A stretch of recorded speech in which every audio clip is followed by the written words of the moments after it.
গাজা জ্বলছে, গাজা পুড়ছে, নিঃশেষ হয়ে যাচ্ছে গাজা। একের পর এক ইসরায়েলি মিসাইলের আঘাতে প্রতিনিয়তই ধ্বংস হয়ে যাচ্ছে ফিলিস্তিন, আর মুসলিম দেশগুলো বসে বসে আঙুল চুষছে।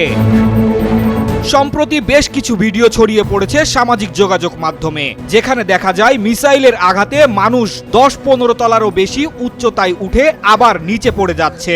এ যেন ছাড়িয়ে গেছে আধুনিক বিশ্বের সকল বর্বরতাকে। কোথায় আজ মানবাধিকারের কথা বলে গলা ফাটানো সংস্থাগুলো? কোথায় আজ মানবিকতা? কোথায় আজ বিবেক? ঠিক এই প্রশ্নগুলোই সামাজিক মাধ্যম জুড়ে ছেয়ে যাচ্ছে।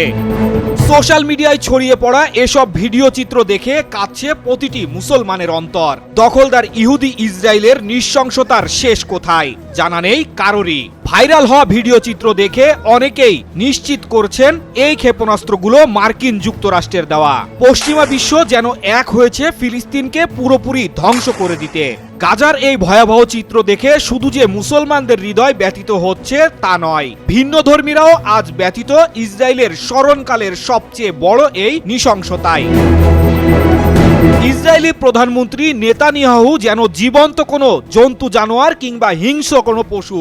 মনুষ্যত্ব বোধ যদি থাকতো তাহলে এমন বর্বর হত্যাযজ্ঞ চালাতে পারত না। গাজা উপত্যকাকে নিশ্চিহ্ন করে দিচ্ছে দখলদার ইসরায়েল, আর নির্লজ্জ বেহায়ার মতো তাকিয়ে তাকিয়ে দেখছে অন্য দেশগুলো। 18 মার্চ যুদ্ধবিরতি ভঙ্গ করার পর থেকে গাজায় ইসরায়েলি হামলায় প্রতিদিন কমপক্ষে 100 শিশু হতাহত হচ্ছে বলে জানিয়েছে জাতিসংঘ।